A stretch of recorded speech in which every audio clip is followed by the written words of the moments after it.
चर्चा में मुझे अपनी बात रखने का मौका दिया गया है। वहीं जब वित्त मंत्री जी बजट में अपना बजट पेश कर रही थी, उस समय पे बहुत बड़ी बड़ी बातें किसानों को लेकर कही गई, नौजवानों को लेकर कही गई, महिलाओं के लिए कही गई।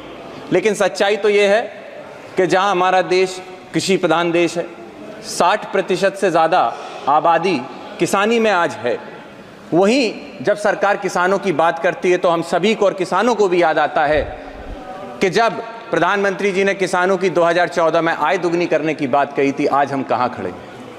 हमने देखा इन 10 सालों में किस तरीके से किसान आंदोलन के जरिए अपनी जो भूतपूर्व मांगे थी, एमएसपी की मांगे, क्योंकि जब हम स्वामीनाथन कमेटी की बात करते हैं तो सामने से पक्ष के लोग हल्ला करते हैं कि हमने स्वामीनाथन कमेटी को लागू किया है। लेकिन सच्चाई अध्यक्ष महोदय ये है कि स्वामीनाथन कमेटी की जो मूल सोल था, जो थी एमएसपी, न्यूनतम समर्थन मूल्य, आज भी ये सरकार उसको लागू नहीं कर पाई है। और सरकार इस बात को याद रखे कि जब सर्दी, गर्मी, बारिश और धूप हमारे इस देश का किसान झेल रहा था, सरहद पे बैठा हुआ अपनी मांगों के लिए लड़ाई लड़ रहा था, उस समय पर यह सरकार ने अपना मुंह फेर कर उस किसान का अपमान किया है।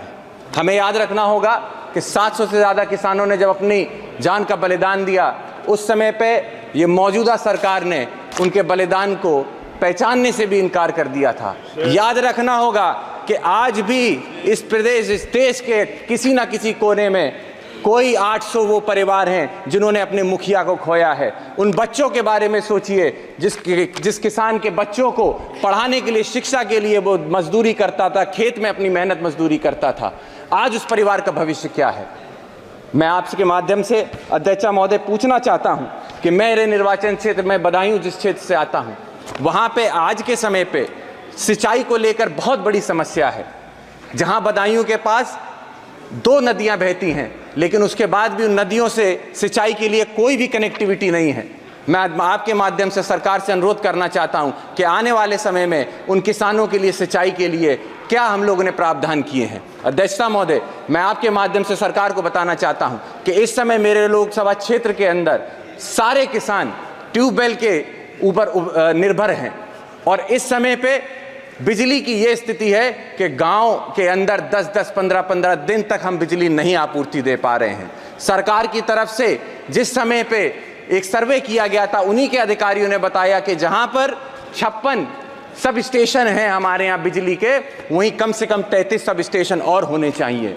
लेकिन उनकी रिपोर्ट पे जब सरकार ने निर्णय लिया तो उसको 33 सब स्टेशन को घटाकर मात्र 8 सब स्टेशन किए जाने की बात आ रही है। मैं आपके माध्यम से अध्यक्ष महोदय अनुरोध करना चाहता हूं कि किसान इस समय पीड़ित है, त्राहिमाम मचा हुआ है क्षेत्र के अंदर, इसीलिए बिजली की समस्या को शीघ्र ही देखा जाए और इन समस्याओं को समझा जाए। साथ ही साथ मैं अध्यक्ष महोदय, मैं आपके माध्यम से अनुरोध करना चाहता हूं सरकार से, सिर्फ उत्तर प्रदेश नहीं, कई प्रदेशों के अंदर किसानों के लिए सबसे बड़ी समस्या अगर कोई बनती जा रही तो आवारा पशुओं की बनती जा रही है।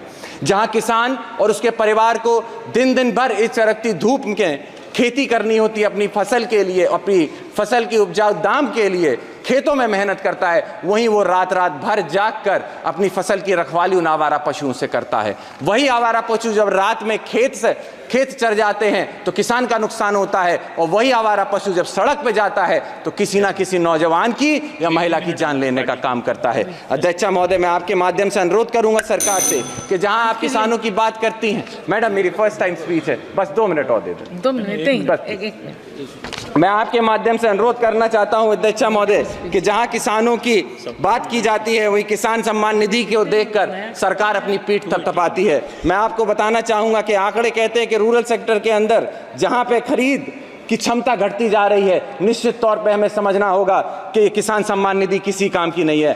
अध्यक्ष महोदय, मैं यूथ को, नौजवानों को नेतृत्व करता हूं, वहीं जहां देश में 35% नौजवान है जिसकी मूलभूत सुविधाएं एजुकेशन और जॉब अपॉर्चुनिटीज़ हैं, आज सरकार कहीं भी जॉब देने में असमर्थ होती चली जा रही है। 80% से ज़्यादा हमारे देश का नौजवान बेरोजगार घूम रहा है। मैं अध्यक्ष महोदय आपके माध्यम से अनुरोध करना चाहता हूं कि आने वाले समय में उन नौजवानों के रोजगार के लिए कुछ ना कुछ ये सरकार करने का काम करे। साथ ही में मैं आपसे अनुरोध करना चाहता हूं कि मुझ जैसे नौजवान कई सारे नौजवान हैं जो यूनिवर्सिटियों से छात्र राजनीति से आगे बढ़ के इन सदनों का नेतृत्व करते हैं। वहीं आज उत्तर प्रदेश के अंदर छात्र राजनीति को खत्म करके कहीं ना कहीं नौजवानों को आगे आने से रोका जा रहा है। आखिरी मैडम, लास्ट है मैडम, छात्रों के लिए मैं ये कहना चाहूंगा, इलाहाबाद यूनिवर्सिटी जैसी संस्थाओं के अंदर जहां हॉस्टल की फीस बहुत कम रखी जाती थी सिर्फ इसलिए ताकि किसानों को कहीं ना कहीं किसानों के बच्चे पढ़ लिख सके, वहीं 400% अगर ये फीस को बढ़ाया जाता है तो निश्चित ही तौर पे किसानों के लिए ये एक बनने की बात होगी। आप सभी के लिए मैं आपका धन्यवाद देता हूं और अनुरोध यही करता हूं कि इन सभी बिंदुओं को देखते हुए आप सारी बातों को रखने का काम करें। बहुत बहुत धन्यवाद।